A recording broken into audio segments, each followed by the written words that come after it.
wasaaradda diinta iyo awqaafta Soomaaliland ayaa maanta oo ahayd maalintii saddexaad ee wacyigelinta bisha barakeysan Ramadaan ka qabatay qaar ka mid ah wasaaradaha dalka. Wacyigelintu ay fulinayeen culimada ka howlgasha wasaaraddu ayaa waxay maanta wacyigelin ka qabteen wasaaradaha kala ah: wasaaradda arrimaha dibadda, wasaaradda waxbarashada iyo barbaarinta, wasaaradda horumarinta beeraha iyo wasaaradda gaashaandhigga.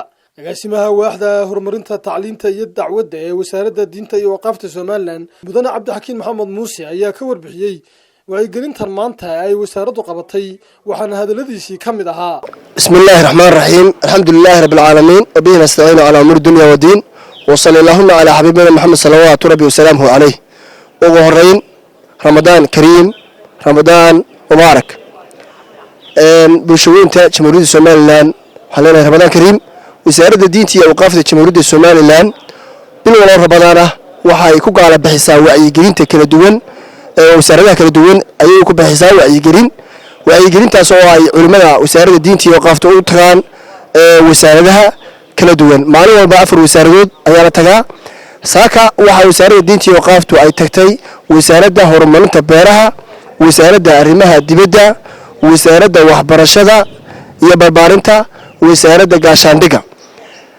ugu horeyn wasaaradahaasi muhiimka ah wasaaradda horumarinta beeraha oo ay naga soo qayb galeen wasiirka wasaaraddaasi, agaasimaha guud iyo wasiir ku-xigeenka wasaaraddaasi.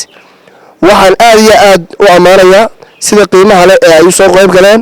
sidoo kale wasaaradda waxbarashada waxaan naga soo qayb galeen mas'uuliyiintii u sareysay wasaaradda gaashaandhigga iyo wasaaradda arrimaha dibadda.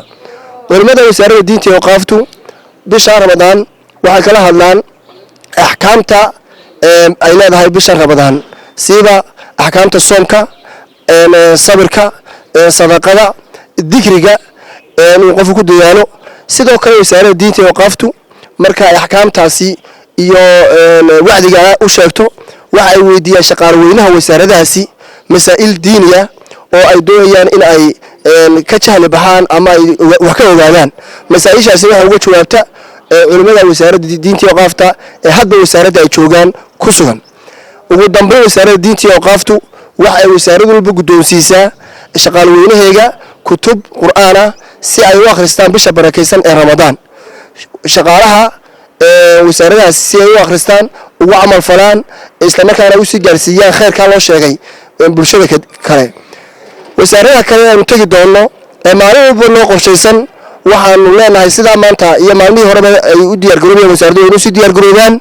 dacwadda aynu gudaheena waa dacwadina wada saaran dhammaan qof walba fardi ah iyo qof walba cilmi garanaya inuu gaarsiiyo. rasuulka sallallahu alayhi wasallam wuxuu yiri balliqu anni walaw aaya, iyo gaarsiiyo aayadna haatee. rasuulka sallallahu alayhi wasallam markii wuxuu leeyahay man dalla ala khairin falahu mithlu ajri fa'ih, qof kale khayr tusaa khayrka uu tusay mid la mid ayuu leeyahay. salaadii qof walba waxa nagu waajibaa inuu qofka kale walaalkiisa khayrka gaarsiiyo isagoo uga faa'iideynaya inta Ilaahay uu baray cilmiga.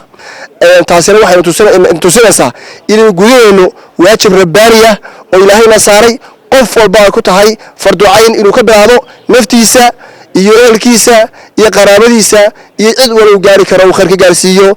assalaamu calaykum wa rahmatullaahi wa barakaatuh.